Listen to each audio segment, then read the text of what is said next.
Yo nunca he trabajado con eso. Ok, perfecto. No Yo es, tampoco. perfecto, vean.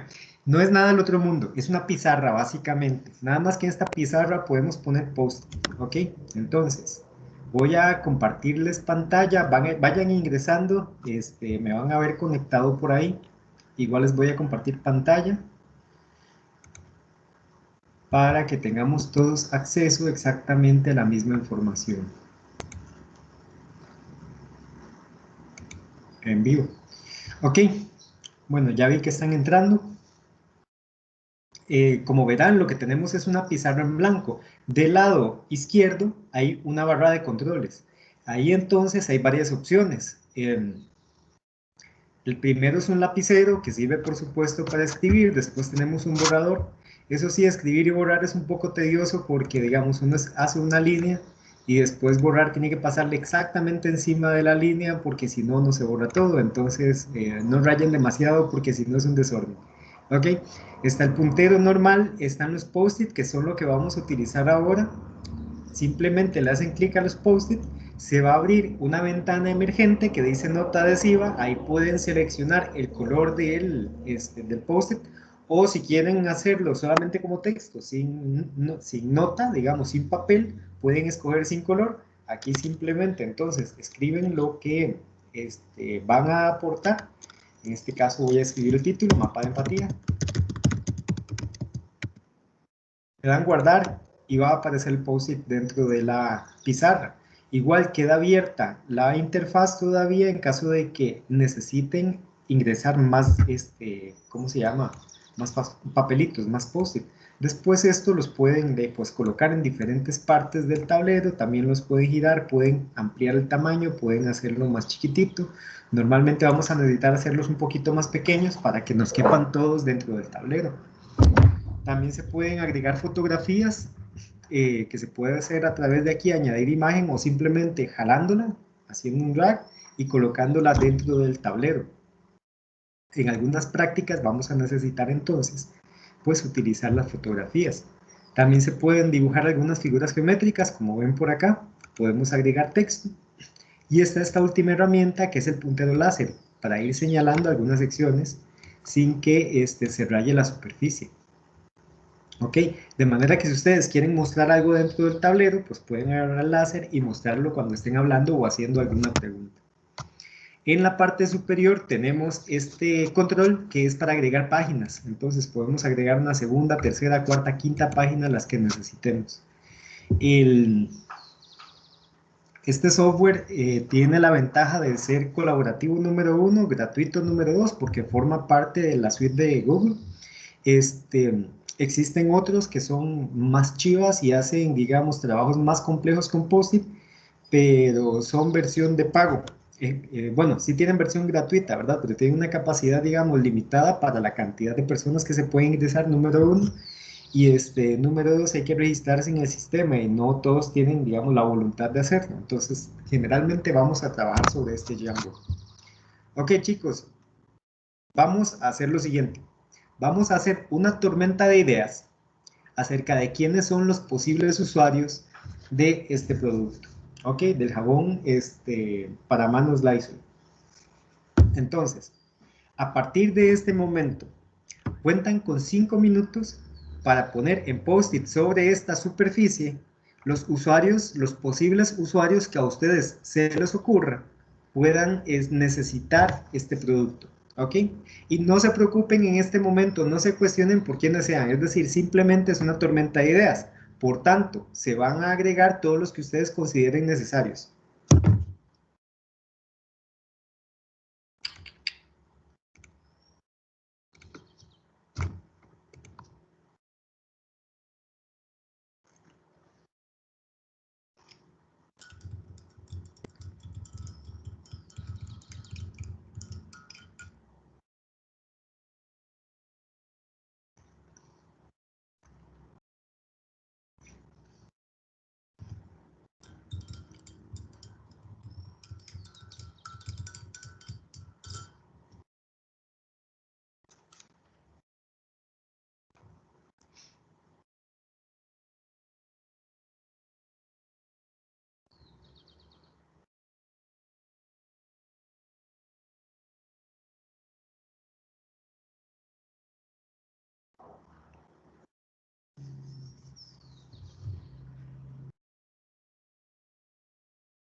Ok, parece que ya los tenemos, ¿verdad?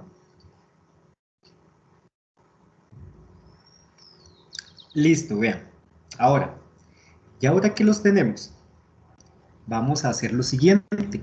Vamos a crear los grupos de usuarios que tengan similitudes, ¿ok? Y esas similitudes es porque van a usar el producto de una manera similar, porque ellos tienen capacidades similares y tienen a su vez entonces necesidades similares.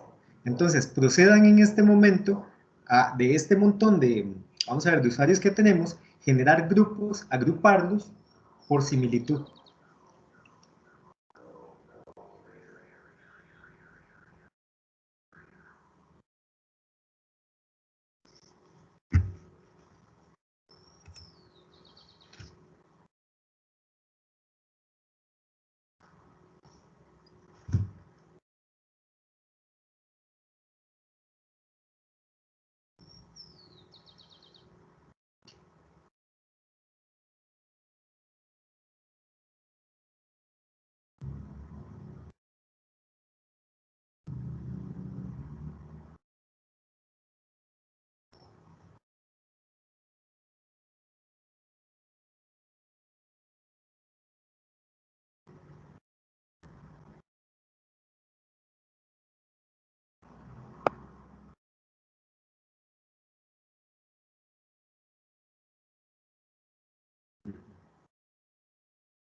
Muy bien, perfecto. Ahora vamos a ver lo que sigue, una vez que tenemos esta parte, es valorar la pertinencia, digamos, qué tan pertinente es este usuario que tenemos aquí seleccionado para el estudio con respecto al producto, porque pueden pasar varias cosas. Uno, que el usuario, o sea, sí podría utilizar el producto, pero no sea un usuario directo. O dos, que varios de estos usuarios en realidad tengan características similares, tengan necesidades similares y por tanto pertenezcan exactamente al mismo grupo de usuarios. Nada más que son personas diferentes que integran al grupo de usuarios. ¿Comprenden eso, chicos?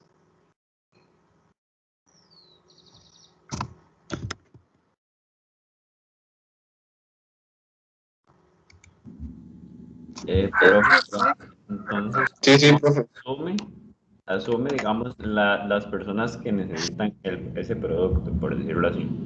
Sí, es que puede pasar lo siguiente. Nosotros estamos determinando en este momento quiénes son los grupos de usuarios, ¿ok? Un grupo de usuarios está formado por muchas personas diferentes, ¿ok? Es incorrecto pensar, por ejemplo, que un grupo de usuarios va a estar formado única y exclusivamente por enfermeros, porque podrían haber personas que tengan, digamos, necesidades similares a los de los enfermeros, que también sean usuarios de un producto. Por decirte algo, las personas que le dan asistencia a adultos mayores probablemente también tengan algunos cuidados, ¿verdad?, similares respecto de lo que debe hacer o debe tener un enfermero. O las personas que cuidan a mujeres embarazadas en periodo de cuarentena, cuando tienen alguna circunstancia especial. ¿Ok? Entonces, no necesariamente un grupo de usuarios está formado por una sola persona con la misma profesión, con las mismas capacidades, sino con personas diversas, nada más que los une, que tienen necesidades similares y que se satisfacen con respecto a un producto. Eso es lo que vamos a hacer ahorita. Por ejemplo, el grupo de niños. Ok, ¿qué hace que ellos estén diferenciados, por ejemplo, con respecto de los mamás y de las mamás y los papás?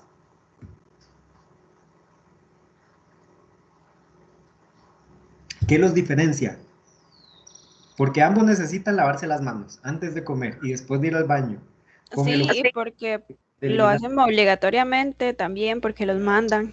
porque los mandan. Muy bien, esa es una característica. ¿Cuál otra? Que se ensucian más, entonces es más constante. Muy bien, ¿qué más? Y tal vez tienen edades similares.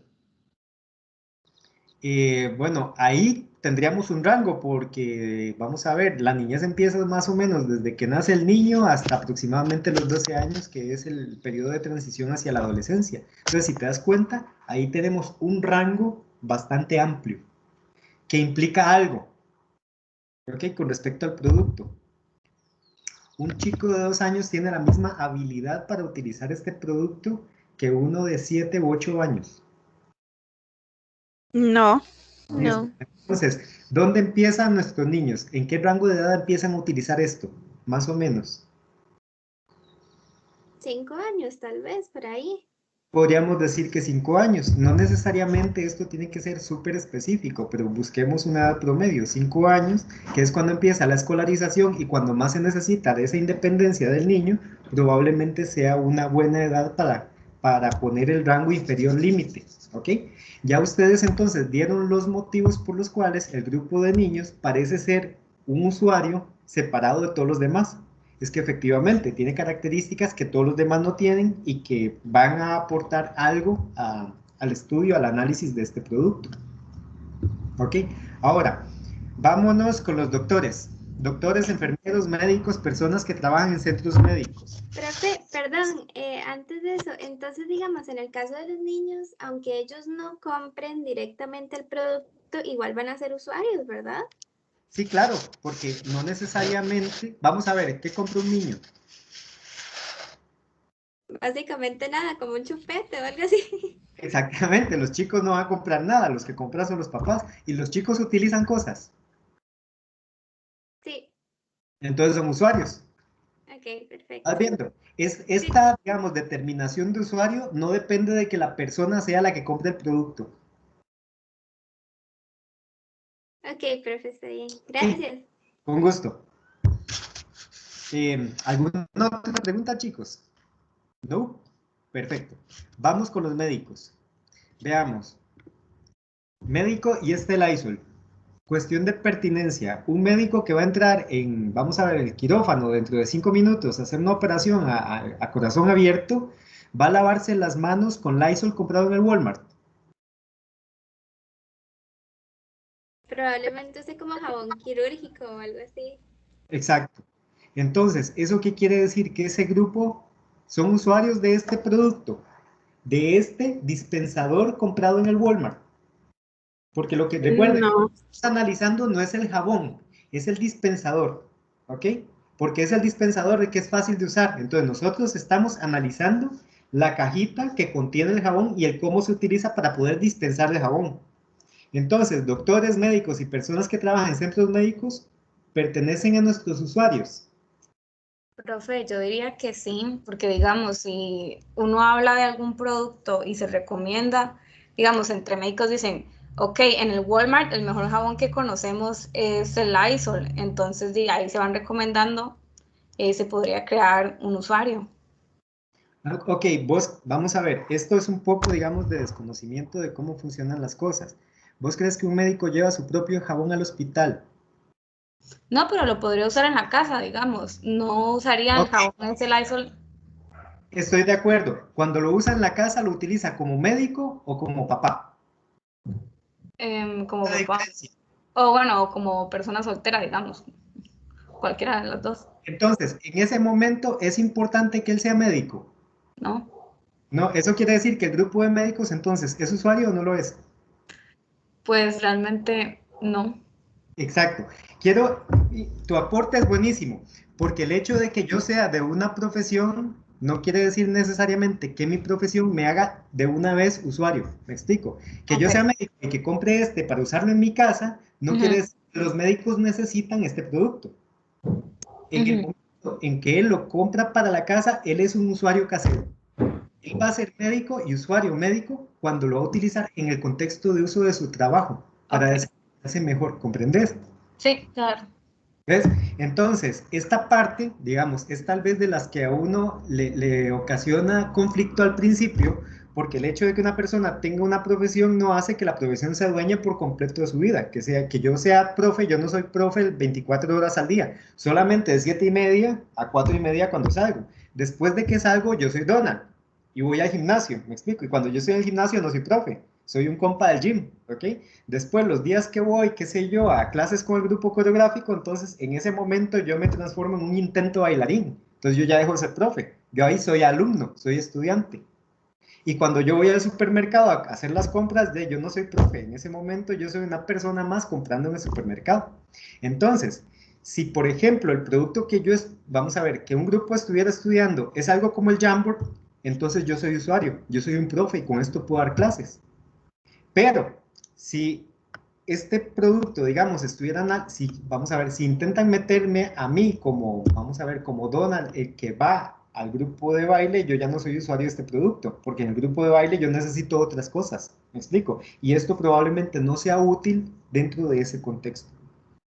Entonces, el usuario se ve a la luz del objeto que estamos estudiando, no a la luz de su profesión. Los doctores, cuando van a trabajar, necesitan más bien otro tipo de líquidos que son más potentes y que aseguran la inocuidad en el momento en que van a brindar un tratamiento. Respecto de este botecito que compra el supermercado y que tiene mayor posibilidad de brindar una contaminación cruzada para algo tan especializado como su labor, ¿ok? Para nosotros en nuestra casa funciona, porque nosotros no vamos a operar a nadie. El doctor sí va a tener una mayor responsabilidad y necesita cosas que son más especializadas.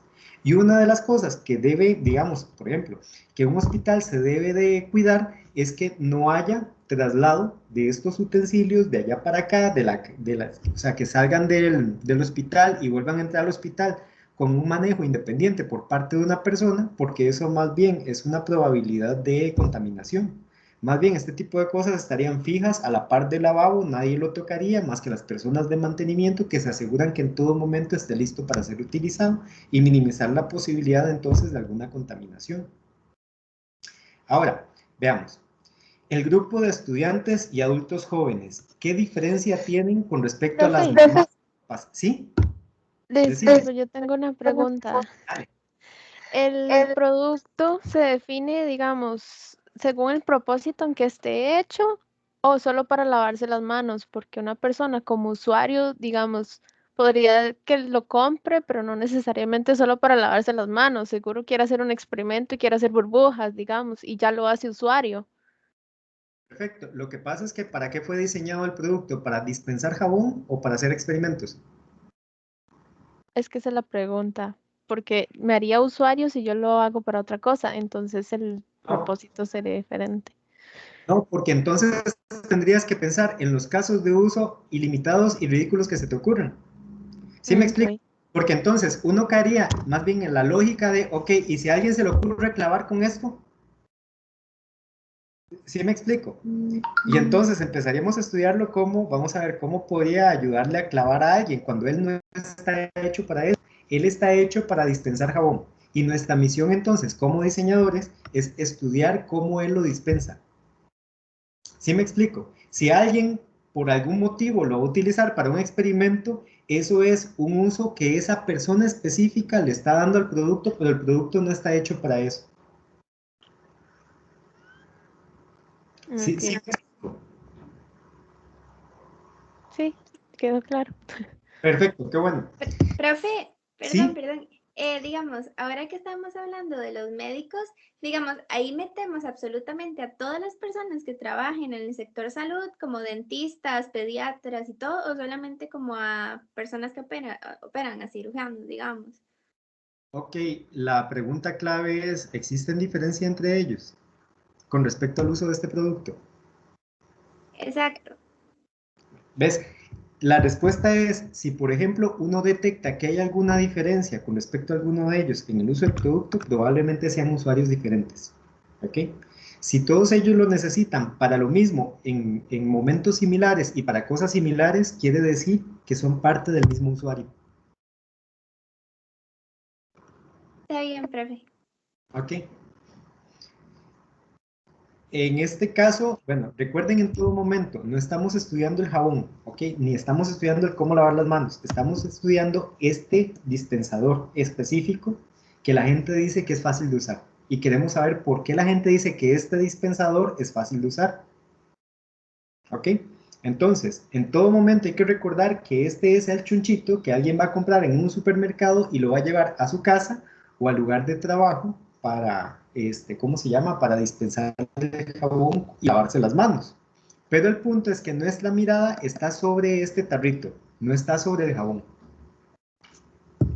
Vuelvo a la pregunta que les hice hace un instante. ¿Cuál es la diferencia de necesidades o de, ¿cómo se llama? Acciones y demás que puede existir entre los estudiantes, mamás, papás y mamás jóvenes? Entre esos dos grupos. ¿O serán similares? Yo creo que por lo menos con adultos jóvenes, digamos, debería ir en otro grupo porque, digamos, un papá y una mamá no van a tener la misma responsabilidad que un adulto joven que tiene como alguien a su cargo, digamos. Listo, pero eso tiene que ver con el jabón. Bueno, con el dispensador. De ahí tal vez porque tengan un chiquito les favorece más comprar un jabón de esta forma o de otra forma para que el chiquito se le facilite más usarlo. Entonces, ¿el usuario del que estás hablando es la mamá o es el chiquito? El chiquito. Que ya lo tenemos determinado como usuario. Ok. ¿Vas viendo? Sí, O sea, sí. tu razonamiento está bien. Lo que pasa es que al final del razonamiento lo que estamos descubriendo que el usuario que hay que ver es el chiquito, porque él es el que le puede costar, no a la mamá y al papá. Ok. ¿Vas viendo? Perfecto. Ahora, vuelvo a la pregunta. Estudiantes, adultos jóvenes, mamás, papás, ¿qué diferencia hay entre ellos?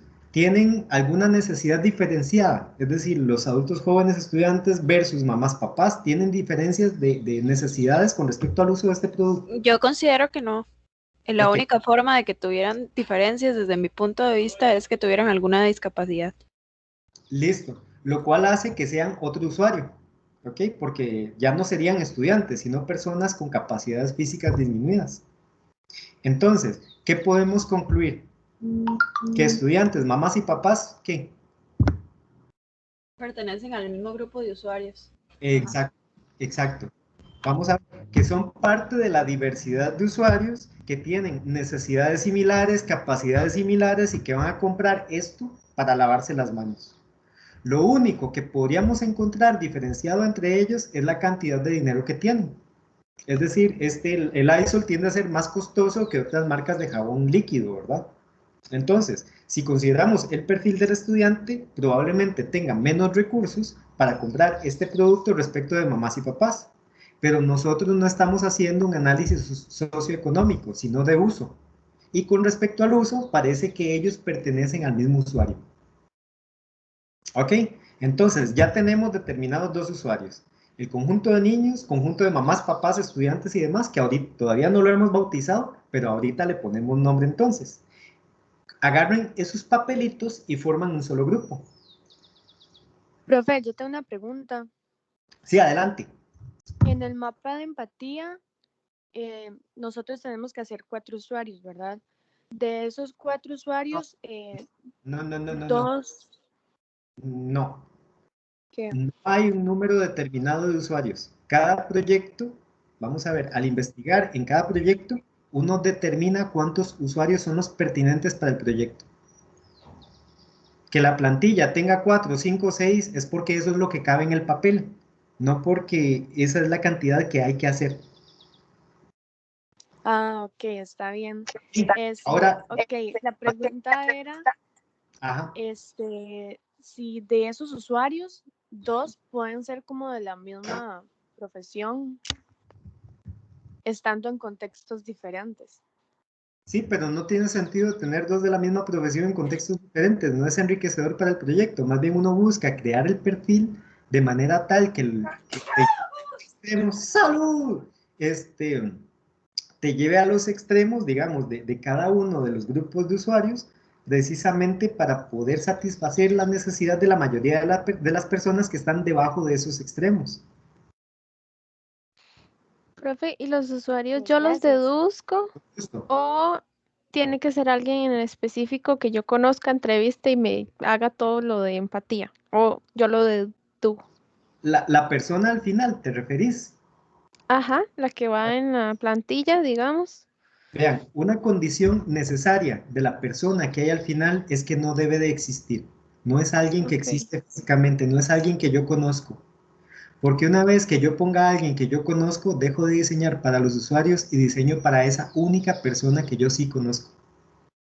Profe, y ¿Sí? en el caso de las preguntas de qué siente, dónde, qué ve, qué escucha, esas preguntas, o sea, igual se deducen o uno puede, digamos, hacer un tipo de encuesta para ver como las personas en qué lo han visto, en qué lo han leído y así. Exactamente, así como lo estás diciendo, es la forma ideal de hacerlo. Bajo las condiciones en las cuales estamos, nosotros no les vamos a exigir eso porque todavía estamos en el estado de relativa cuarentena con distanciamiento social. Entonces no les podemos pedir que hagan una investigación exhaustiva con entrevistas y demás, pero sí recurran a la gente cercana que encaje mejor en cada uno de los perfiles para obtener esa información. El mapa de empatía es útil porque es la herramienta que más nos acerca a hacer algo más como un experimento mental, ¿ok? Entonces podemos hacerlo con limitaciones, por supuesto, pero podemos hacerlo sin el acceso total al usuario, ¿ok? Si ustedes dentro de, por ejemplo, tenemos todo este grupo de mamás, papás, estudiantes y demás, si dentro de su contexto, entonces, encuentran a alguien que encaje en ese grupo, entrevístenlo y sáquenle la información para crear el mapa. Si encuentran a 3 personas, genial, porque ahí pueden tener mayor cantidad de información y pueden entonces triangular mayor, ¿cómo se llama? Cantidad de datos. Regalen un segundo que la batería se me está gastando. Listo. Profe, y ¿sí? también podríamos usar en la técnica de encuesta, por ejemplo, o entrevista, videollamadas, ¿verdad? Podríamos hacer una videollamada con el usuario para hacer las preguntas.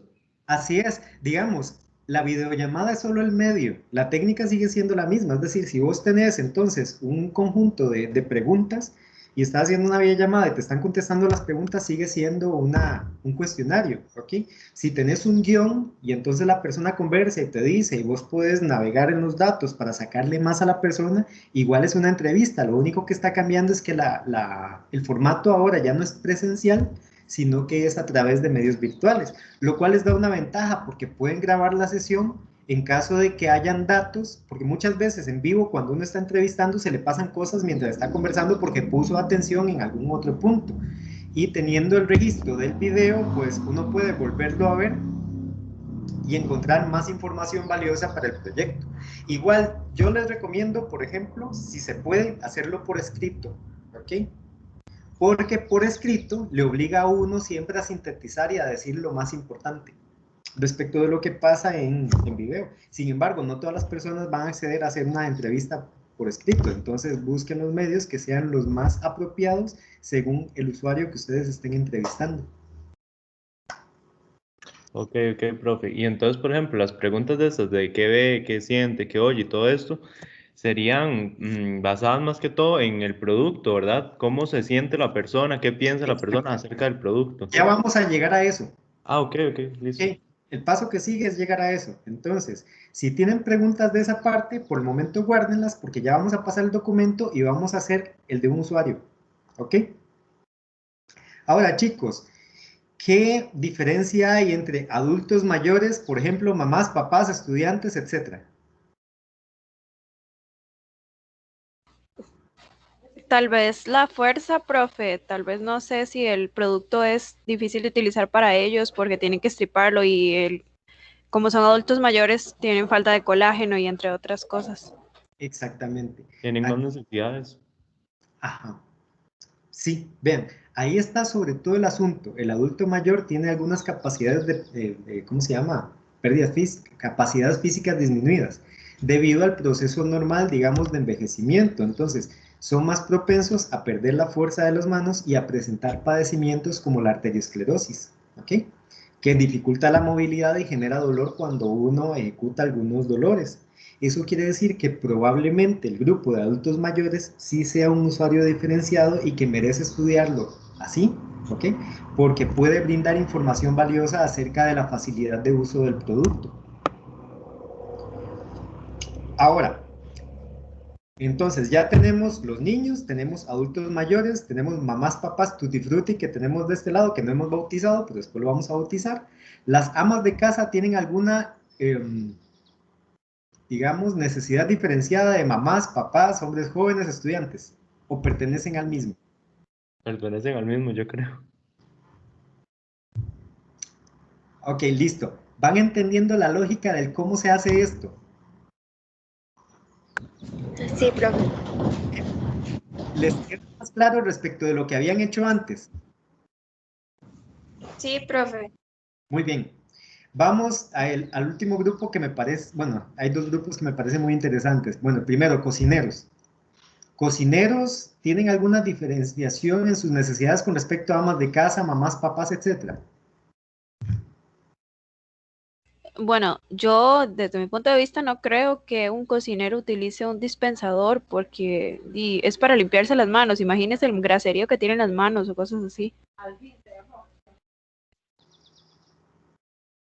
Ok, devolvete un poquito y amplíame el argumento, porque más bien lo que estás diciendo me dice a mí que ellos sí necesitan el producto, es decir, si tienen las manos sucias, pues sí ocupan el O producto. sea, sí necesitan el producto, pero no creo que estén en el grupo de amas de casa, porque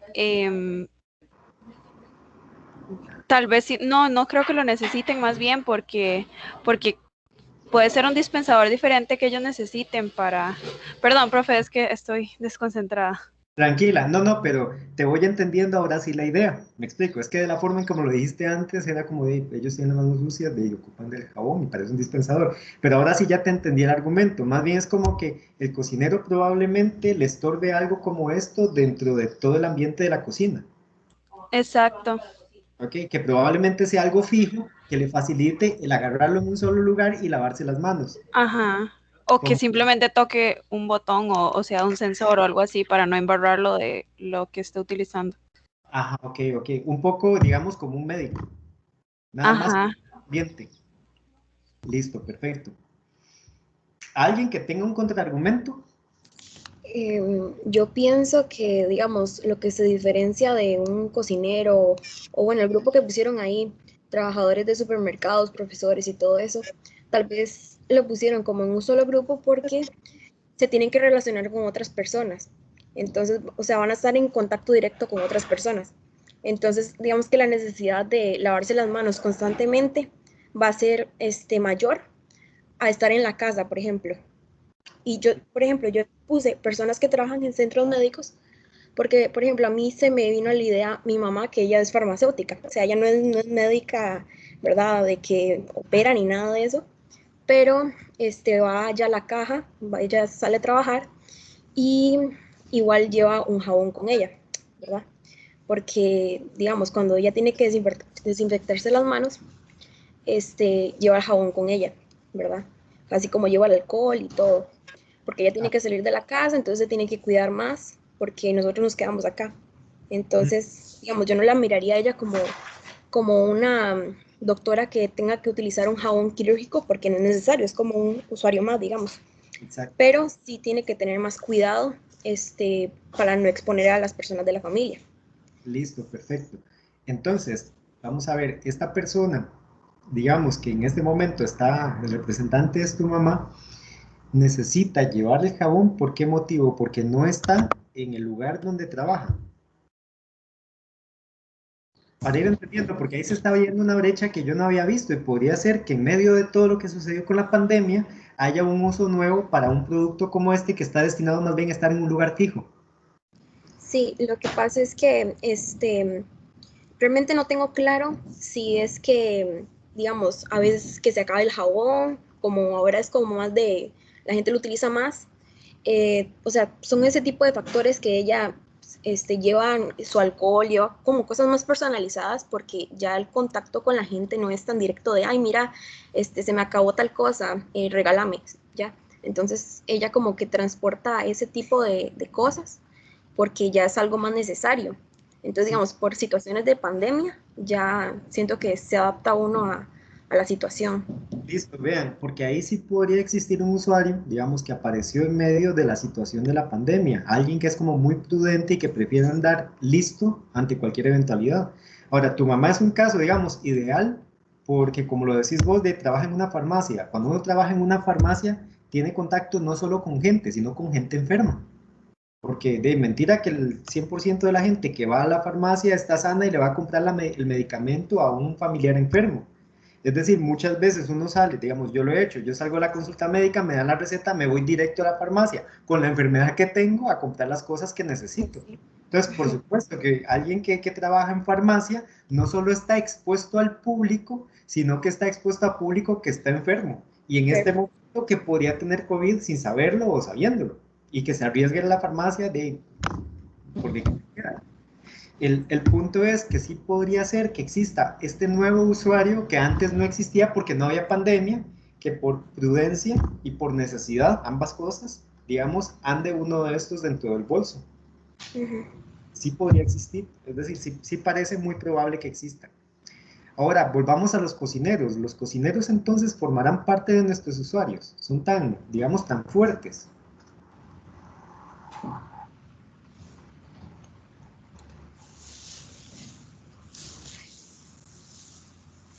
Lo único que le veo como a los cocineros es que tendrían como que cuidarse más porque están preparando comida, digamos, y tienen que, digamos, protegerse para proteger a la gente, ¿verdad? Eso es como lo único que le veo que podría diferenciar, que también tal vez tienen que tener un poco más de cuidado porque están preparando comida, que es algo delicado. O sea, depende de qué tipo de cocinero sea, ¿verdad? Ahora, Sí. sí, perfecto, ¿no? Y me parece que ese argumento es súper válido. Ahora, la pregunta clave es, ¿qué diferencia hay entonces con respecto al uso del producto entre un cocinero y un ama de casa que también cocina y también corre ese riesgo? Sí, siento que no hay mucha diferenciación como tal. Exacto. La diferenciación tal vez es en términos de tránsito, porque el cocinero solamente cocina, el ama de casa hace 1000 cosas más. Sí. ¿Ok? Entonces, el cocinero tiene una misma actividad durante mucho tiempo y el ama de casa la tiene en un periodo menos prolongado, pero además de esa actividad tiene que hacer muchas otras, que también podrían implicar contaminación cruzada. Entonces, ¿cuál de los dos perfiles en este caso nos serviría más? ¿El que solo hace una cosa o el que hace muchas cosas? La ama de casa. El ama de casa. Sí. Ahora, quiero que noten algo, eso es por el producto que estamos usando. Si estuviéramos estudiando como el semestre anterior, estudiamos el Lysol, no, mentira, el Mr. Músculo, para limpiar, quita grasa, para limpiar ollas, entonces el cocinero no sirve más, porque es solo para limpiar ollas, y el ama de casa solo va a limpiar ollas un ratito al día, en cambio el cocinero limpiaría ollas muchas horas. ¿Comprenden? Entonces, en este caso, debido a que este es el producto, probablemente nos sirva más el ama de casa y si resolvemos las necesidades del ama de casa, están resueltas automáticamente las del cocinero. ¿Comprenden?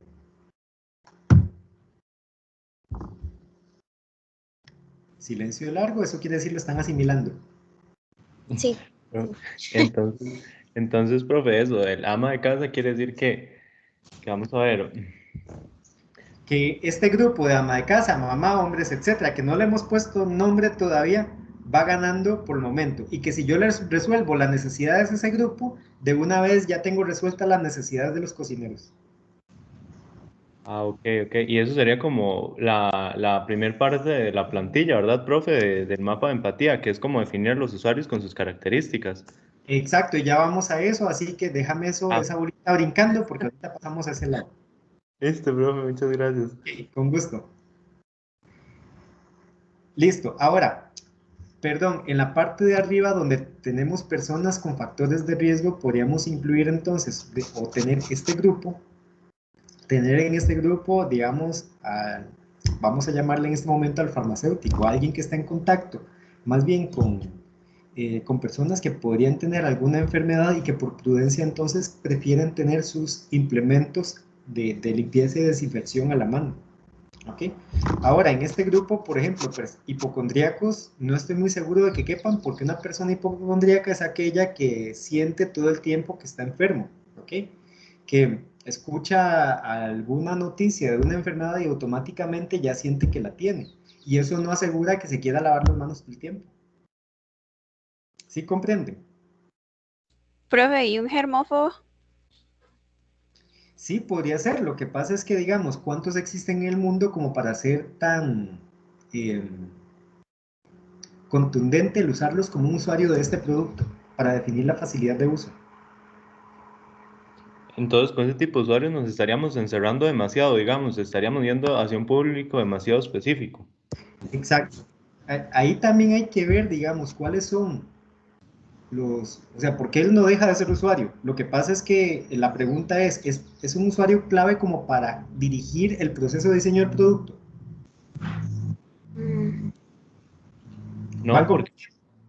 Sí, porque No, creo que no, porque tendría los mismos usos que una ama de casa o un estudiante, etcétera, nada más que en exageración.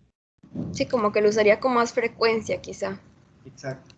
sí, Sí, pero tendría la misma capacidad que las mamás, las amas de casa y todo eso para usar el producto, estarían como, podrían calzar entre el mismo grupo, digamos.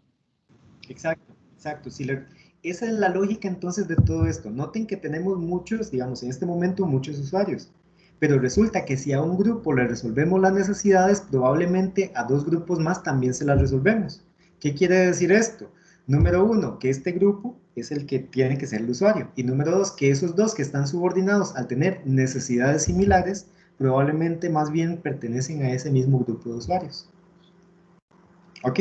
Entonces, asumamos que ya tenemos niños, adultos mayores, tenemos este grupo grande de mamás, papás, amas de casa, estudiantes, cocineros, maestros y demás, y tenemos este otro grupo de personas con factores de riesgo. ¿Ok? Entonces, ya tenemos determinados suficientes perfiles, si no me equivoco, nombré 4. ¿Ok? Los niños por la etapa de desarrollo en la cual se encuentran y la manipulación, los adultos mayores también por la etapa de desarrollo en la cual se encuentran, en donde van perdiendo capacidades y se acercan mucho como al tema de la discapacidad, el grupo amplio porque enmarca a la mayor parte de las personas que son usuarios, digamos, entre comillas, normales de este producto, y las personas con factores de riesgo porque son un usuario emergente que salió en la pandemia debido a las condiciones que estamos viviendo. ¿Ok? Profe, ¿Sí? una pregunta. Las personas que trabajan en supermercados, ¿contarían como personas con factores de riesgo? Tipo que están muy expuestos al contacto con la gente, digamos, ahorita en situación de pandemia.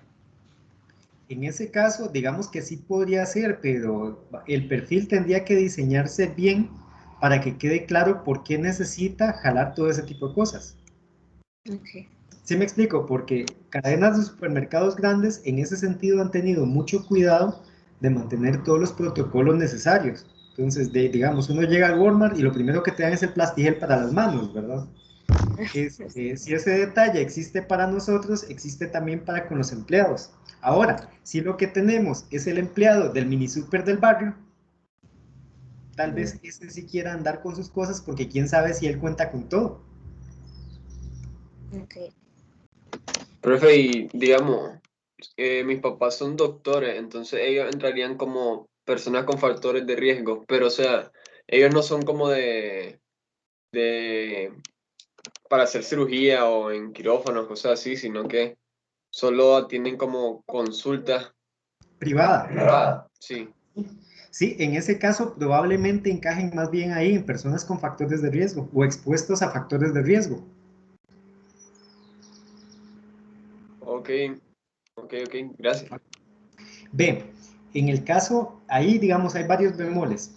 El asunto es no perderse en el camino. Cuando uno piensa en un doctor que tiene una consulta privada, entonces tiene su consultorio, debe obedecer los protocolos, por tanto, tiene que estar en la puerta de entrada ¿cómo se llama?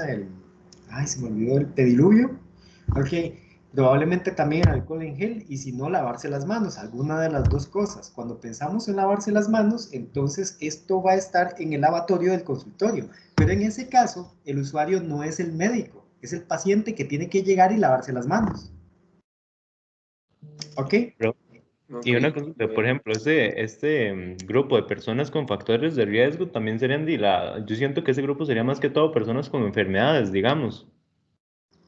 Es que ahí se desata un mundo de posibilidades, me explico. Lo que los une es que todos ellos necesitarían estar jalando los chunchitos para tener seguridad en todo momento de poderse desinfectar las manos. ¿Sí me explico? Independientemente de que estén enfermos o sean personas sanas. porque lo que los une como usuario es que están expuestos a factores de riesgo. Vamos a ver, o que los tienen, digamos yo, que tengo algunos dentro de mi historial médico, algunos factores de riesgo, ¿ok? O alguien que está expuesto al contacto con personas que podrían estar enfermas y que por tanto se pueden contagiar. Y ahí, digamos, cuando se está creando un usuario, supongamos que vamos a crear a alguien con un factor de riesgo, una enfermedad o algo así, tenemos que escoger enfermedades comunes. O sea, no vamos a escoger, digamos, es que no sé, digamos, por ejemplo, alguien asmático, si cae en algo muy específico o si tiene que ser una enfermedad, digamos, como más general, como, no sé, diabetes o algo así. Ok, ve, ahí la ciencia está en diseñar a alguien que esté vulnerable ante la situación. Todos los puestos que en este momento tienen exposición a la gente, ¿verdad? Y que tengan mayor exposición a personas que probablemente estén enfermas son ideales. Lo representan bastante bien. Una persona con asma no sé qué tanto, porque el asma no es, las crisis de asma no se dan por gérmenes en las manos, sino por asuntos respiratorios, casi siempre. Es decir, por asuntos del ambiente, como que haya demasiada humedad, haya demasiado polen, haya demasiado polvo, o por asuntos internos de la persona que tiene que ver con el manejo de emociones. Es decir, hay las dos posibilidades cuando hay un ataque de asma de por medio. Entonces parece que el perfil del asmático no sería el ideal para este producto. Entonces, casi que es mejor idea, digamos, por ejemplo, en personas con factores de riesgo, incluir a trabajadores de servicios. Por ejemplo, alguien que trabaje en un bus, que tiene que estar tocando plata todo el día y un montón de gente, por ejemplo. Un mesero. Ok. Ok, un mesero, un bartender. Personas que tienen que estar expuestos al público todo el tiempo y que necesiten jalar las cosas. ¿Saben qué podría ser ideal? Y ahora que además en situación de pandemia abundan, los mensajeros. Un mensajero tiene que hacer entregas todo el día en diferentes zonas del país, tiene contacto con muchas personas porque ahora estamos comprando más vía online. Y él fijo va a tener que jalar sus chunchitos porque no tiene la seguridad que a donde vaya va a haber jabón, va a haber alcohol en gel y todo lo demás. Gracias, profe. Con gusto. Ok, chicos, ahora, ya que tenemos esto armado, ya tenemos más o menos los perfiles que podrían ser, lo cual no quiere decir que sean los únicos. A ustedes les va a quedar la tarea de hacer los mapas de empatía, pero vamos a desarrollar al menos uno para que conozcan y vean el procedimiento. Les voy a compartir un segundo documento, permítanme un segundo. Aquí está. Ya les doy el enlace. Listo. Esta es una tabla, así es en Word. En la primera página está una tabla en la cual están las preguntas claves para hacer el mapa de empatía. Ok, y ya que este último que mencioné yo era el mensajero, vamos a hacer el mensajero. Este es el mapa que vamos a desarrollar. El grupo de usuarios entonces que tienen condiciones, digamos, de alto riesgo, sea porque ellos las tienen o porque están expuestos a personas que probablemente estén enfermos y por tanto están en riesgo de contagio. Profe, una pregunta. ¿Sí? Digamos, lo que acabamos de hacer para definir a los usuarios, que fue básicamente así como, ok, como de nuestra perspectiva, digamos, eso es lo que se hace siempre para definirlos. Y ya después, eso que dijeron de la entrevista, se hace con los perfiles o digamos con los usuarios ya definidos. Exactamente. O se hace primero, se hace después. Lo que pasa es que para definir al usuario hay técnicas diferentes, ¿verdad? Lo común es que en una empresa ya tengan una idea cercana de quiénes son sus usuarios y a quién se quieren dirigir. Entonces, esa información es la que utilizamos nosotros para determinar las personas que participan en el proyecto. Cuando no hay esa determinación, pues nos toca hacerlas. El primer acercamiento es algo como esto. Una vez que tenemos algo como esto, procede a utilizar otras técnicas para validar que efectivamente se hacen las personas, porque puede ser que se nos pase a alguien por desconocimiento, ¿ok? Cuyo caso podemos hacer uso de la etnografía, ¿ok? Sin embargo, el problema con la etnografía, como les mencioné la vez anterior, es que necesitamos hacer observaciones de personas en su ambiente de uso normal, y eso es imposible en este momento que nosotros se los pidamos. ¿Okay? Otra técnica podría ser cuestionarios, entrevistas y demás, ya a nivel, digamos, mercadológico, para poder entender quiénes son. Que igual, estamos bastante limitados en ese sentido y por eso lo estamos haciendo de esta manera, empleando mapas de empatía. Pero sí, lo normal es que al principio, cuando no tenemos muchos datos, se haga esta tormenta de ideas primaria para poder determinar quiénes podrían ser los usuarios de un producto y a partir de ellos entonces tomar decisiones de diseño. Lo que pasa es que después de la tormenta de ideas lo que sigue es capturar los datos de cada uno de esos grupos para validar que efectivamente ellos son usuarios del producto. ¿Sí me explico? Así, ok. Entonces, digamos, en este trabajo, primero, como lo que acabamos de hacer, hacemos la lluvia de ideas y tenemos como a los posibles usuarios. Y ya después, como personas que pertenezcan a ese grupo, le hacemos las entrevistas o cuestionarios o lo que sea. Exactamente. Para explicarte un poquito más en vivo, digamos, con un trabajo que yo hice en la UCR con compañeros, yo trabajo en la UCR también en un departamento que da capacitación docente. Entonces, en uno de los proyectos que desarrollamos necesitábamos conocer cuáles son las personas que integran a los docentes de la UCR. Entonces, recurrimos precisamente a la gente que tiene mayor contacto con ellos, los que dan capacitación docente. Los reunimos y ya que ellos los conocen porque les han dado clases, pues nos podían dar las características clave que yo no puedo porque no tenía tanta experiencia como ellos. Entonces, a partir de la visión de expertos, nosotros también podemos definir a un usuario. ¿Comprendes? Okay. Hay varios medios que te pueden ayudar a definir al usuario. Cuando uno no tiene el acceso directo al usuario, pues recurre a gente que sí lo tenga y que te pueda dar esa información. Cuando estamos como en esta situación de que estamos en tema pandemia, ¿verdad? Con distanciamiento social y todo lo demás, entonces hacemos un experimento mental y después se comprueba si es cierto o no es cierto que ellos sean. Para los objetivos del curso, la validación no va a ser tan necesaria, porque a nosotros lo que nos corresponde es aprender a analizar y a utilizar la técnica. En los talleres de diseño les corresponderá hacer toda la validación necesaria para comprobar que los usuarios sí lo sean. Profe, ¿Sí? entonces en caso de que no podamos como validar la información con gente que sea experta, digamos, porque nosotros estamos creando un perfil tal vez un poco extremo, que sea gente que no conocemos y no tengamos acceso a ellos. Si no es el caso de que podemos como entrevistarlos para confirmar eso, ¿estaría igual bien o realmente hay que confirmar las cosas? No, en este momento no hay ningún problema si no tienen acceso y partimos solo de supuestos por el tema que ya hemos conversado, por el tema del distanciamiento social. Es decir, si no tenemos acceso a la persona, no hay nada que hacer, no podemos obligarlos, ni a ustedes, ni a las personas, ¿verdad?, a reunirse para hacer una entrevista o conectarse en algún momento. Y por eso es que estamos usando los mapas de empatía, porque es la herramienta ideal cuando no tenemos acceso a los usuarios reales. Ok, perfecto. Gracias, profe. Con gusto. Entonces, vamos para acá. Esta primera columna, ahora vean, vamos a trabajarlo directo en el perfil, digamos, por una cuestión de conveniencia del webinar, pero en realidad uno va haciendo el paso por paso que está explicado dentro del video, que igual aquí lo vamos a ir haciendo nada más que dentro de la plantilla. Esto es lo último que vamos a hacer. Lo último que se hace es crear a la persona, diseñar la persona, porque depende de la información que uno plantee en las 4 preguntas. Ahora, les voy a pedir por favor a cada uno de ustedes que ponga información de qué podría ver el mensajero que esté relacionado con situaciones en las cuales necesite este producto. ¿Ok?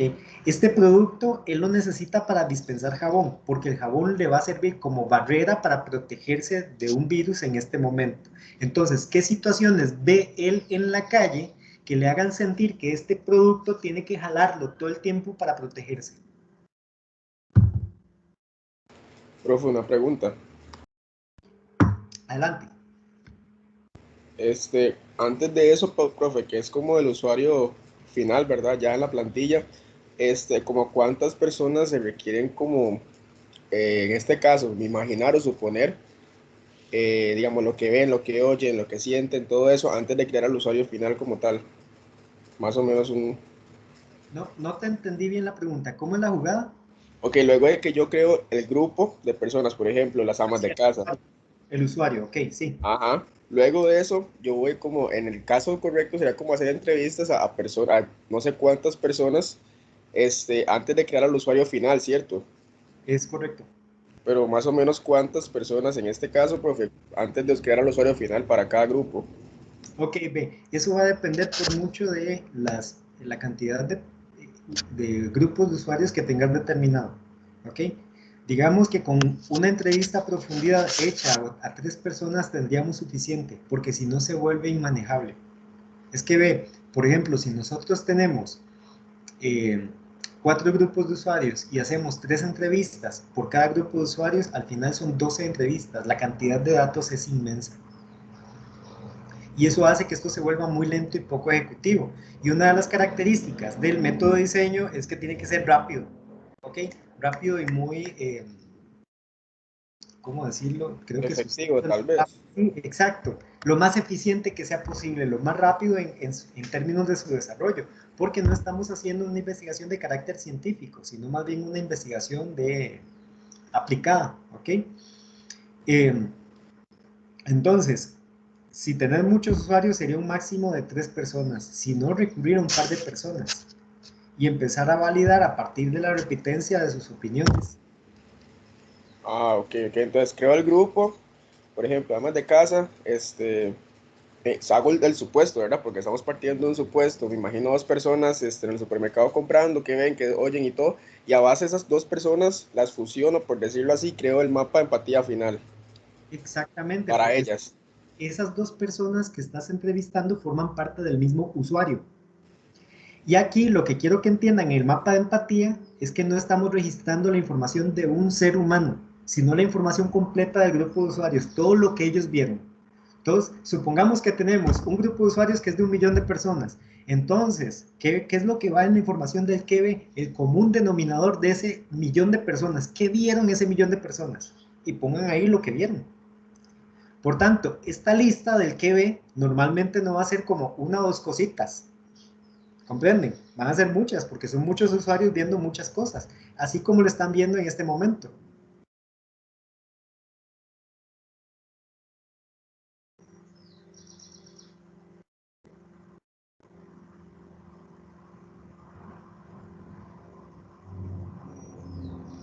Ahora, sigan agregando, yo voy a ir, vamos a ver, les voy a ir contando, les voy a ir comentando qué tan pertinente es la información dentro de la casilla o cómo puede mejorarse o si va en otra casilla.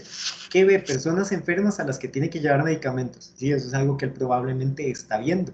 Él no está juzgando, es decir, se nota que la persona está enferma. Ve mucha información acerca de que hay que lavarse las manos constantemente. ¿Sí? Puede haber mucha información. Ve que hay una situación de pandemia y que dicho jabón se encuentra afuera de muchos establecimientos como medida para cumplir con los protocolos de seguridad, lo que le hace creer que este producto es de buena calidad. Listo. Donde dice lo que le hace creer, ¿en qué casilla va? Lo que Piensa. piensa. ¿Qué piensa? El que piensa y siente. ¿Por qué? Está muy bien, pero Porque es como lo que es lo que él concluye a partir de lo que ve. Eso es lo que piensa. Entonces, la segunda parte de esa oración va en lo que piensa y siente. Y ahí es donde empezamos a encontrar las relaciones que existen entre la información de origen externo, lo que él vio y lo que le hizo concluir. Personas que reciben paquetes sin mascarillas, sí, fijo, él ve eso y lo vive. Personas que desconocen su higiene personal, sí, fijo. La necesidad de manejar dinero en entregas, listo. Pero eso que ve, vamos a ver si estamos de acuerdo, pero eso es ¿cómo decirlo? Una condición de su trabajo. ¿Qué es lo malo que ve? ¿El dinero qué?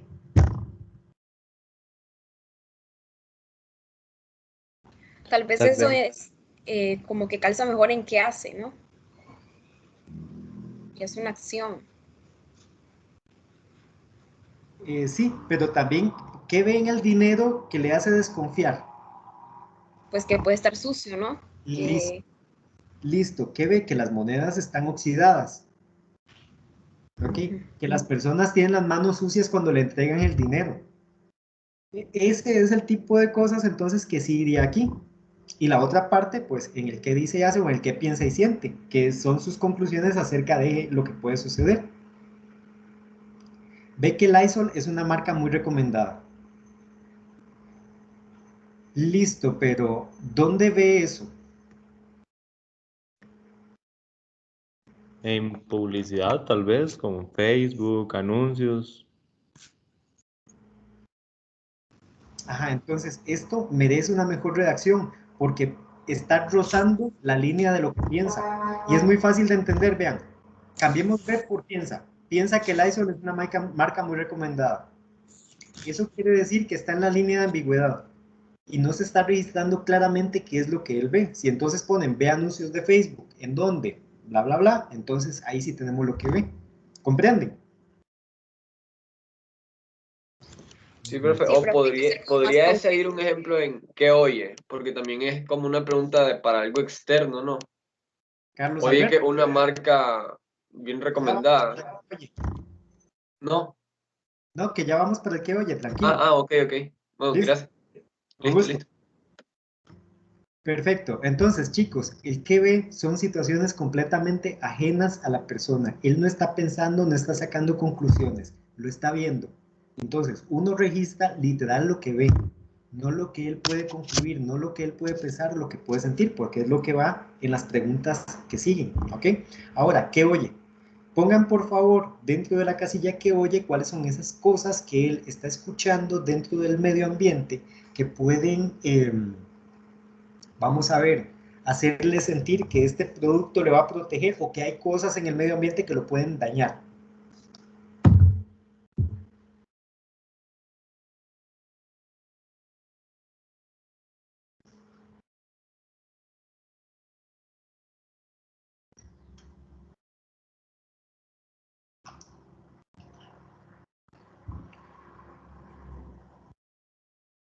Listo. Profe, permiso. Una Los que están, preguntita. date un toquecito. Los que están escribiendo, terminan de escribir la idea y paran para hacerles una corrección antes de que continúen. Decime la pregunta. Es regresándose al que ve y era como que también es válido narrar como una historia, no una historia, sino como antes de utilizar el producto Lysol, digamos, o prefiere que sean como las necesidades. Ustedes pueden registrar la información de la manera narrativa que les parezca mejor. Lo que pasa es que si Okay. lo van a narrar un poco como una historia, cuiden las ideas centrales, porque Ujú. muchas cosas se pierden en la historia. Es decir, se enredan en los cables de lo que están contando. Ahora vean, en este primer que oye, anuncios en la televisión, eso aclara la pregunta que oye. ¿Qué tiene que ver los anuncios en la televisión con este producto? Con el uso de este producto, con el uso del dispensador. Hay que ser como más concisos qué tipo de anuncios ve. Tendrían que ser con relación al Lysol. Exacto, ¿y qué fue lo que oyó específicamente? ¿Oyó anuncios en la televisión? De sí, yo también los oigo, son de Coca-Cola. Sí. Tal vez podría ser que el anuncio le promociona que es portable, el jabón, digamos. Entonces se lo puede ver como útil. Listo, pero ¿ustedes han visto un solo anuncio en la televisión de Lysol, de este producto? No, tal Realmente vez de la marca, pero no acerca de ese producto en específico. no. Exacto, entonces yo no puedo asegurar lo que no existe. Yo aquí estoy haciendo un registro de la realidad, ¿ok? De una realidad inventada, pero que no puede irse más allá del principio de realidad. Si Lysol no tiene anuncios en televisión de este producto, yo no puedo hablar de anuncios de televisión de este producto. Pero si Lysol sí tiene anuncios, digamos, en televisión, donde posicionan la marca como algo que extermina gérmenes, eso sí lo puedo poner acá. Entonces, arreglen el anuncios en televisión para aclarar cuál es la idea de fondo. Sí, Listo. profe, Profe, puede ser entonces, como el del aerosol. Por ejemplo, mi papá usa el alcohol en gel del Lysol, pero no porque haya visto un anuncio de eso, sino porque él usa el aerosol, el desinfectante en aerosol, y pues ya como que le quedó gustando Lysol. Listo. Ahora, el asunto es devolverse como en el primer contacto. ¿Por qué Lysol y no otra marca? ¿Por qué se decidió por esa? ¿Algo oyó o algo vio? Sí, porque ya la marca está posicionada. Y porque a Entonces, veces en los comerciales ponen como a tipo doctores o así que recomiendan las marcas. listo. Ahora, la pregunta clave es, en las marcas, digo, en la publicidad de Lysol sucede eso. Tendríamos que buscar un anuncio tal vez para asegurarnos de eso. Exacto, para poder ponerlo aquí, ustedes deben tener claro que eso de verdad está sucediendo, porque si no yo simplemente lo voy a tachar. ¿Comprenden? Ahora, vamos a la segunda. Noticias nacionales sobre la situación actual del virus. ¿Qué nos aclara eso con respecto a este producto?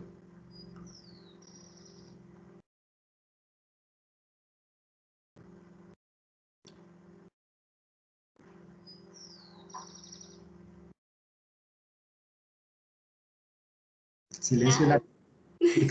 Nada, porque esas noticias podrían estar diciendo que bajan los casos y por tanto ya no necesito esto. Entonces, ¿cuáles son las noticias que está escuchando que tienen relación con este objeto? Que hay que lavarse las manos constantemente. Eso es entonces lo que oye, no las noticias nacionales, sino el mensaje hay que lavarse las manos. Ah, ok. Por ejemplo, ¿sí? ¿Comprenden? Profe, y Sí. si oye la persona que se disparan los casos y automáticamente lo relaciona con que hay que lavarse las manos, tal vez no te lo dicen explícitamente, lávese las manos, pero sí que se dispararon los casos, ¿contaría ahí en ese caso? No, porque vamos a ver, todo depende del cómo lo estás analizando, porque si él oye que se disparan los casos y él decide lavarse las manos, él oyó y pensó. Ok. ¿Vas Entonces bien? ya sería como en qué pensó, que podría Exactamente. poner yo eso. Exactamente. Vean, el defecto que tiene esta expresión de noticias nacionales sobre la situación actual del virus es que le está dejando la responsabilidad al lector de interpretar lo que el redactor quiso decir. ¿Ok? Aquí tenemos un problema según el análisis crítico de qué.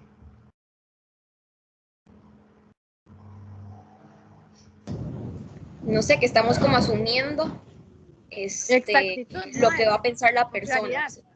Exacto, de fondo escuché exactitud, efectivamente, estamos asumiendo que el lector sabe, ok, puede leerme la mente para entender qué estoy pensando. No lo estamos siendo exactos, tampoco estamos siendo ni exactos ni Precisos. Claro. precisos. Falta de exactitud y precisión. Y eso genera que después no se puede argumentar mucho porque este primer dato es demasiado abierto, ¿ok? Y sobre él no se puede fundamentar nada que no termine siendo un juicio de valor, porque él no dice claramente que hay que interpretar que escuchó en las noticias. En cambio, si de verdad ponen, él escucha constantemente que hay que lavarse las manos, pues ya sobre eso sí podemos trabajar, porque es un dato que efectivamente podemos comprobar en la realidad. Uno sale y ve en muchos lugares la infografía de cómo lavarse las manos. De hecho, es como común en este momento que esté pegada justamente encima del lavabo, hasta en los lugares donde venden, qué sé yo, digamos verduras y cosas por el estilo. Profe, yo por ejemplo estaba viendo el otro proyecto y en la parte de que oye eso, estaba pensando que con respecto al producto, digamos, podría ser que él oye que sus amigos recomiendan ese producto y en ese caso yo pensé que había que relacionarlo directamente con el empaque, ¿verdad? Que puede ser que él escuchaba que sus amigos recomendaban el producto porque era mucho más fácil de presionar, por ejemplo, el dispensador de la parte de arriba del producto, ¿verdad? Pero eso sería un supuesto, entonces no serviría. Ok, ahí vamos a ver, lo que puede defender tu argumento es que el producto efectivamente sea fácil de presionar. ¿Sí me Ah, explico? ok. Entonces, eso es que sí, porque digamos yo tenía la duda en esto del mapa de empatías y en el mapa de empatías teníamos como que explicar cuáles eran las facilidades de uso del producto o que si que él pensaba acerca del empaque o ese tipo de cosas, porque ahí decía sobre la usabilidad y todo eso del producto en el objeto de estudio, digamos. Regálame un segundito para traerme otro que tengo por acá.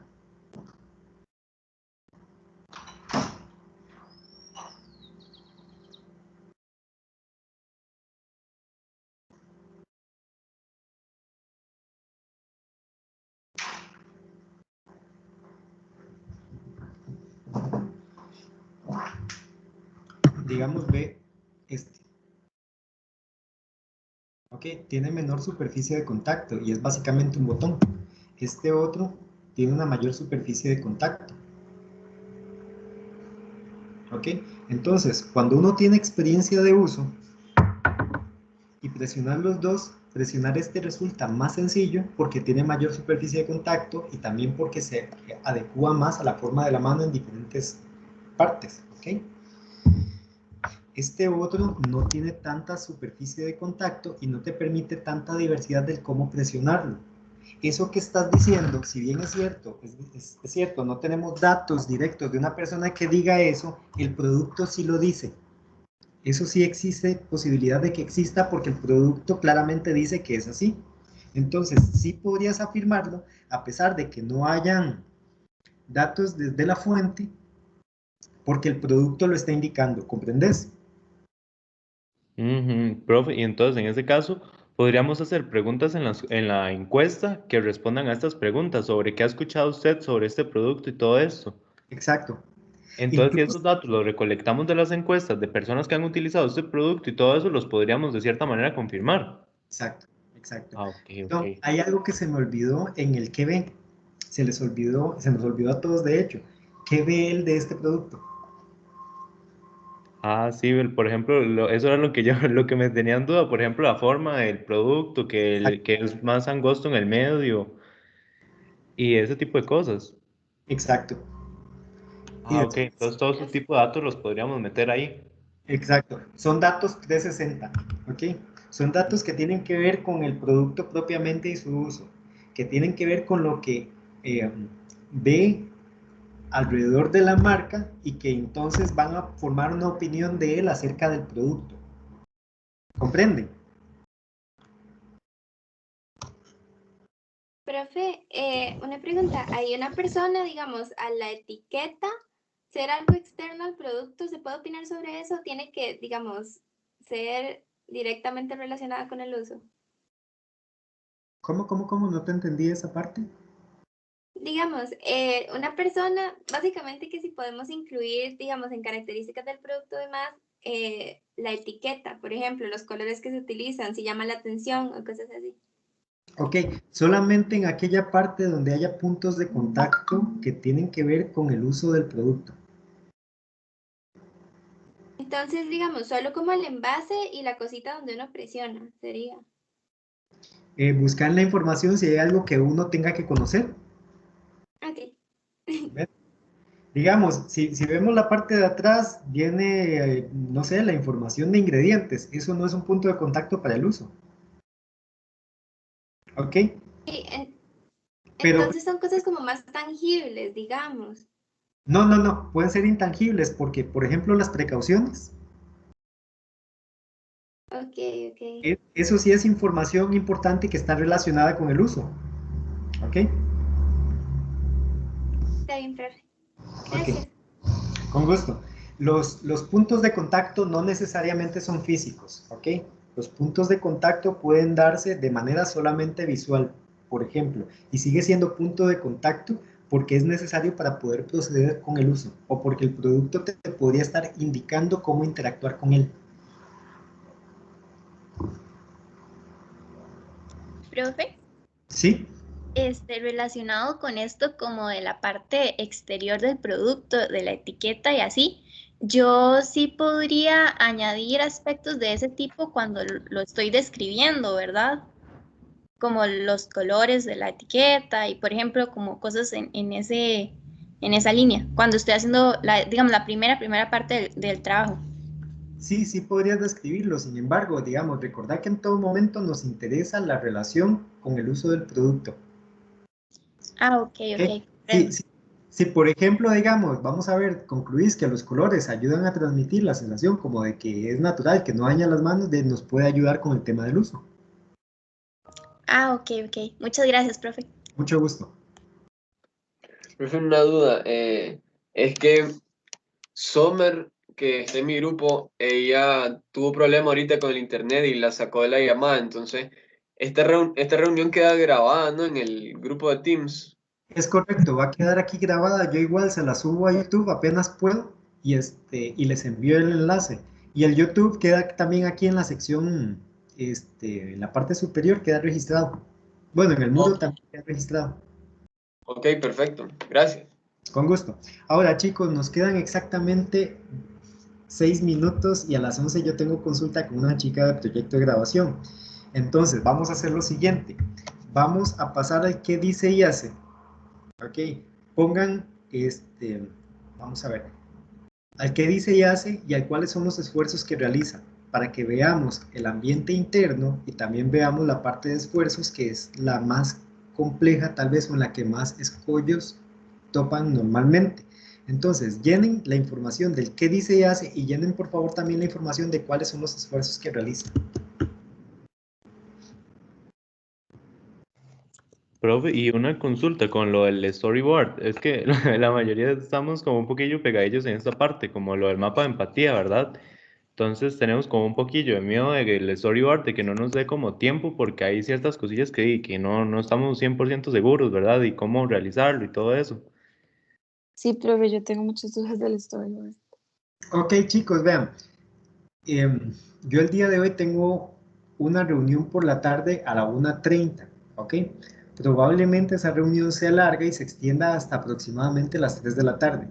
Si tienen chance, podemos reunirnos a eso de las 3 de la tarde en el periodo de 3:30. Yo les confirmo a través de los diferentes medios, bueno, de los diferentes chats de WhatsApp, y continuamos con el storyboard por la tarde, ¿les parece? Sí, profe. Está bien, profe. Muchísimas gracias. Los que no puedan Profe, asistir, disculpe. vamos a contar con la grabación, ¿ok? Y los que no puedan asistir, pásenle sus dudas a los compañeros de grupo, también para que puedan ser Profe. evacuadas y les quede la respuesta registrada, ¿sí? Pero, bueno, yo llevo también fundamentos del diseño con usted y nosotros teníamos consulta con usted a las 3 hoy. Ah, es cierto, perdón, sí es cierto. Perdón por el choque. Tranquilo. Los atiendo a ustedes primero. Ok, está bien. Listo, sí es cierto que tenemos esta situación. Entonces, chicos, 3:30. Profe, ¿Sí? también podríamos dejar preguntas en el foro. Ah, sí, eso no hay problema. Gracias. Ok. Profe, una consulta. ¿No ves ¿Sí? que también igual estábamos revisando en mi grupo el trabajo de Mr. Mosco, la verdad, que nos mandaste como referencia? Ajá. Ahí esos muchachos, bueno, esa gente hizo como un dibujo interno de, digamos, como el mecanismo de cómo funciona la máquina a Ajá. mano. ¿Eso hay que hacerlo? No. Ellos lo hicieron como aporte del grupo, pero nosotros, al estar valorando la dimensión de uso, el uso de lo que trabaja o lo que se estudia es la relación entre el usuario y el producto, no el cómo funciona por dentro. Eso está por fuera de nuestro alcance en este momento. Es lo que vamos a hacer en la segunda unidad cuando veamos las funciones del producto. Entonces, digamos, Perdón.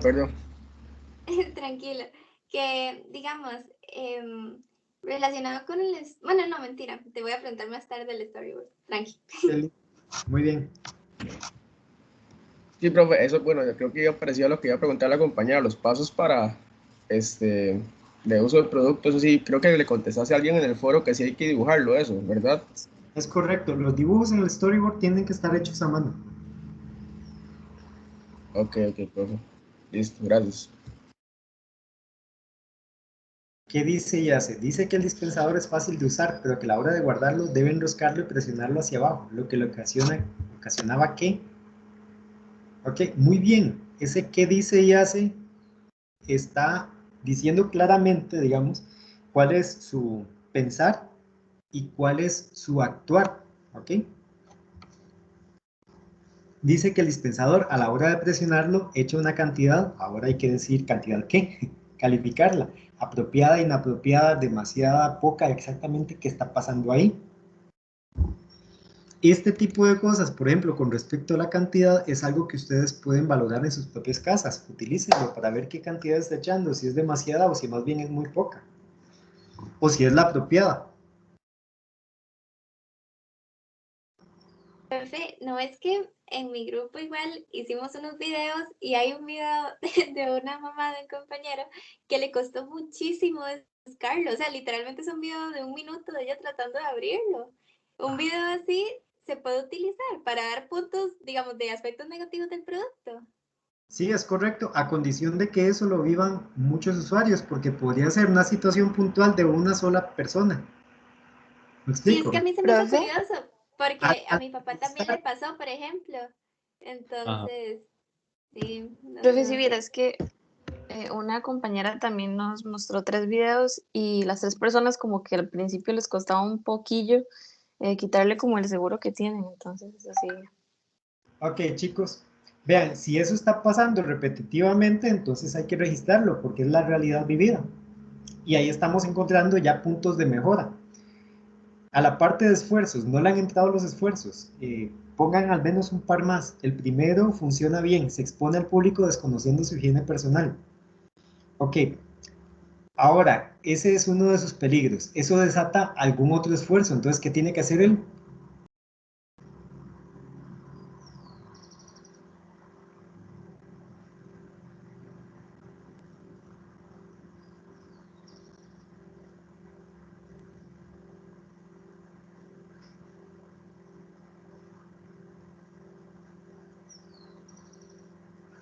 Muy bien. Yo creo que el esfuerzo más obvio, que no es, siempre le pasa a uno eso, el más obvio es el que tiene frente, es el que nunca ve. El mayor esfuerzo que tiene que hacer es andar jalando el jabón todo el día.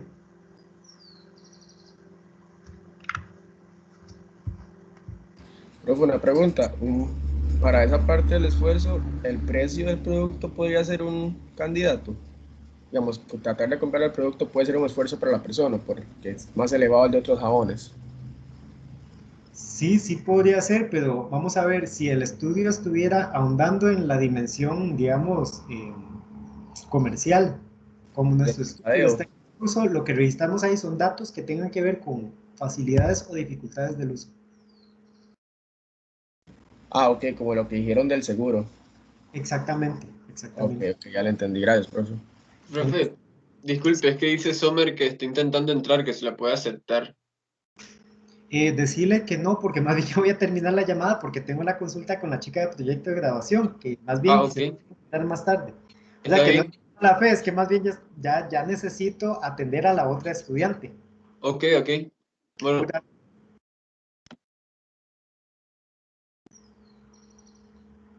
Profe, pero entonces así como ya última pregunta, todo esto, ¿qué piensa y siente? Lo enfocaríamos más que todo como en el uso del producto. ¿Qué piensa él cuando lo usa? ¿Piensa que es muy complicado, que se sintió incapaz tal vez o así? Exactamente, vean. El que ve y el que oye son datos externos. Cuando uno obtiene datos externos, se forma un pensar y se forma un sentir. También se forma una opinión, que es parte del pensar. Entonces, los datos que están aquí arriba, en el que ve y que oye, son parte, o tienen un eco más bien, en el que dice y hace y en el que piensa y siente. ¿Ok? Si él oye que en tiempos de pandemia hay que ser más constantes con el lavado de manos, ¿qué piensa? ¿Cuál es el pensamiento que va a tener relacionado con eso que oyó?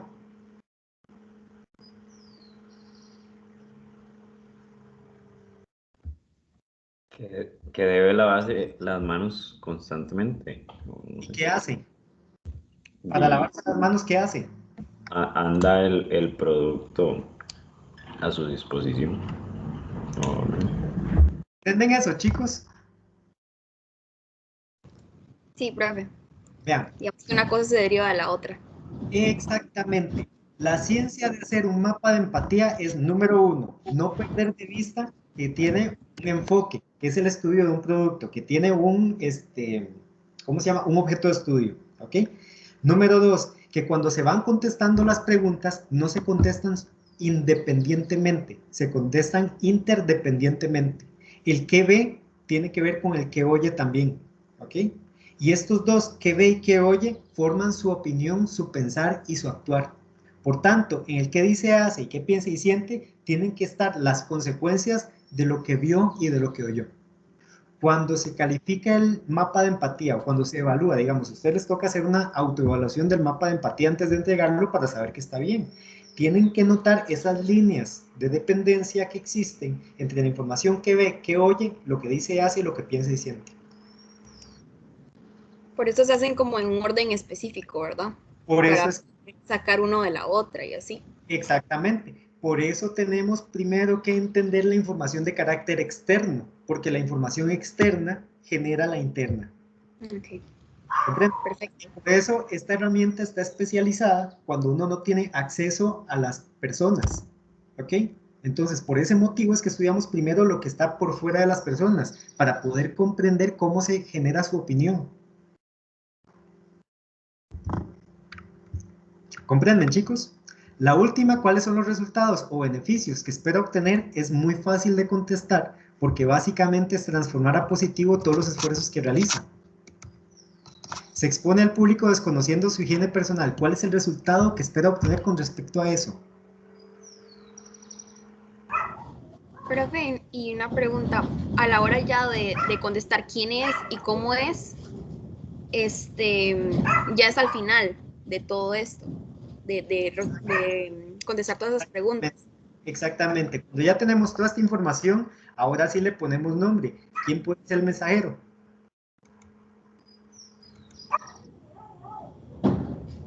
¿Cómo podría llamarse un mensajero?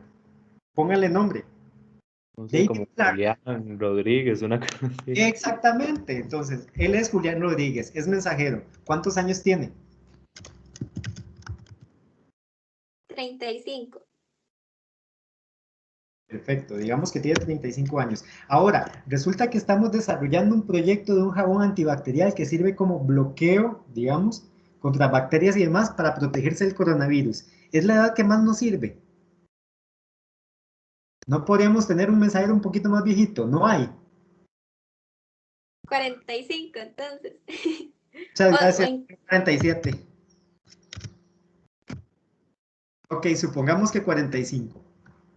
Que ya empieza a rozar, entonces, con los grupos de alto riesgo. Ahora, ¿cómo es él? Tal vez una persona que está en constante contacto con muchas personas ajenas a él, digamos. Ajá. ¿Y qué más? Ahora vean, cómo es sirve para entenderlo a él como ser humano, relacionado con el producto. ¿Es descuidado, no es descuidado? ¿Se protege? ¿Tiene una familia que depende de él? Por tanto, su seguridad, él piensa constantemente si va a contagiar a sus hijos. ¿Me explico? ¿Comprenden, chicos? Ese tipo de factores personales son los que empiezan a hacer que todo esto empiece a cobrar valor para esta persona, para este mensajero. Yo, mensajero, estoy expuesto todo el día, tengo una familia, tengo un hijo chiquitico, todos dependen de mí, el mayor apenas va a llegar a la universidad. ¿Qué va a pasar si yo me enfermo y me muero? Por eso, esta determinación es tan importante, porque es la que puede potenciar la empatía que nosotros podamos desarrollar por esta persona, por este grupo de usuarios. Si yo a él lo siento como un ser humano, cuando estoy diseñando, diseño para seres humanos. Si yo al grupo de usuarios lo siento como un montón de gente, que solo es un montón de gente, pues es mucho más difícil establecer empatía y comprender que lo que yo estoy haciendo va a impactar vidas. Porque eso es lo que pasa con un producto como este, impacta vidas. ¿Okay? Es solo un tarrito que uno compra en el supermercado y se lava las manos, pero ese tarrito que uno compra en el supermercado y lava las manos, pues ayuda a evitar contagios. Y gracias a cosas como esta, vivimos en un mundo donde no tenemos que preocuparnos por la mayor parte de las enfermedades. Cuando hace 100 años atrás, la gente podía morirse simplemente de un dolor de panza, porque no se sabía ni siquiera de que se murió. Nada más decían, se murió de un dolor de panza. ¿Comprenden, chicos? Sí, profe. Sí, profe. Profe, Qué ahí donde pena. dice arquetipo, perdón, ahí donde dice arquetipo. Listo. El arquetipo es esto que tenemos acá, este nombre. El arquetipo obedece a un modelo de comportamiento. Cuando tenemos la determinación de usuarios, ¿ok? Es el apodo grande que le vamos a poner al usuario. La función del arquetipo, el arquetipo se define así exactamente como modelo de comportamiento. Es una teoría dentro de la psicología, desarrollado, si no me equivoco, por Carl Jung. Y lo que hace es determinar el comportamiento de las personas a partir de una palabra que no es exactamente coloquial, pero que ayuda a entender con muy poca información cuál es su comportamiento. Para hacerlo más sencillo de entender, cuando tenemos una telenovela, siempre hay la villana, ¿ok? Y puede haber el villano, pero el villano nunca es tan atractivo como la villana. Cuando tenemos una telenovela, tenemos la sufrida, ¿ok? Y podemos tener un sufrido, pero él nunca es tan atractivo como la sufrida. Cuando tenemos una telenovela, tenemos el galán. Y ese siempre está dentro de las telenovelas. Y el galán puede ser a veces el villano, pero termina siendo galán. ¿Van comprendiendo, chicos? Noten que con esas palabras ya para este momento tienen que haberse desatado en sus mentes la idea de personas específicas dentro de telenovelas específicas. ¿Por qué motivo? Porque esa descripción de su comportamiento es suficientemente clara para que ustedes hagan ese match. En nuestro caso, las personas con factores de riesgo están siendo representadas por el arquetipo, del mensajero. Y cuando uno dice el mensajero, lo entiende claramente. Es alguien que anda probablemente en moto, que anda con casco, está desprotegido. Si llueve tiene que ponerse la capa porque si no se moja todo.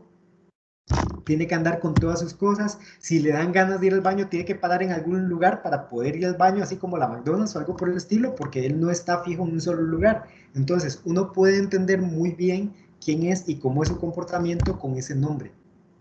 Eso es la función del arquetipo. ¿Ok? Entonces, si tenemos el grupo de mamás, papás, ¿cuál podría ser el arquetipo? Aquí tenemos, digamos, muchos posibles. Tal vez una mamá, ama de casa, la cual se preocupa mucho por sus hijos, la salud de su esposo, tal vez, y su familia en general. Sí, es muy probable que ese funcione más que poner el papá, por ejemplo, o el estudiante. Sí, yo siento que las personas empatizarían más con una mamá que con un papá, tal vez, porque la mamá se suele tener la idea de que la mamá cuida más de la casa, de los hijos, se preocupa por la salud de todos. Exacto, Ah, exacto. ok, ok. Y ahí ya tenemos de una la determinación del género, porque el mensajero también podría ser la mensajera. Ujú. ¿Comprende? Pero, y en ese cómo es, entonces tenemos que hacer que las personas que vean ese cómo es, empaticen con esa persona y digan, mira, esa persona es de tal manera y... No, la función es que nosotros diseñadores empaticemos con él, porque somos nosotros los que vamos a trabajar para ellos. Ah, ok, ok. No solo es como poner datos por ponerlos, sino poner datos y decir, mira, estamos dirigiéndonos a esa persona porque tal y tal y tal cosa. Exacto. En el momento en que vos desarrollas el proyecto, ya te olvidas de los usuarios y sigue de aquí en adelante el mensajero o Julián. Lo normal es referirse al arquetipo porque es más fácil de comunicarse a través de él que recordar que Julián es el mensajero. Ah, ok, listo, profe, ya con eso queda mucho más claro. ¿Ves? Cuando uno está entonces haciendo el estudio, entonces piensa, ok, ¿qué tan fácil es de usar para el mensajero? Tal y tal cosa. Pero para el adulto mayor en ese punto de contacto es igual. No, porque para el adulto mayor entonces hay un problema con sus manos debido a tal y tal cosa. Y con respecto al ama de casa, no, para el ama de casa sí es fácil. Lo que pasa es que el ama de casa también se preocupa por tal y tal cosa. Vas viendo, de esta manera entonces nosotros vamos desarrollando el análisis cuando empezamos a triangular la información, que eso va a ser en el trabajo práctico. En este trabajo hacemos por aparte el mapa de empatía respecto al storyboard. Ah, ok, sí, profe. Entonces, la triangulación de datos y eso todavía no. No, bueno, si hay un proceso de triangulación de datos en este caso con respecto a los mapas y con respecto al storyboard, pero es solamente en la técnica. En el trabajo grande, en el trabajo práctico, lo que se hace es triangular los datos de las técnicas. Entonces, esa triangulación de datos sería como, por ejemplo, la parte que dice 2.2, una cosa así, donde se explica qué datos obtuvimos de la técnica y una síntesis de los datos, digamos. Exacto. Recuerden que en el webinar que hablamos de triangulación de datos, yo les expliqué que tenemos categorías y tenemos sujetos de estudio. En el caso de los mapas de empatía, ¿quiénes son los sujetos de estudio?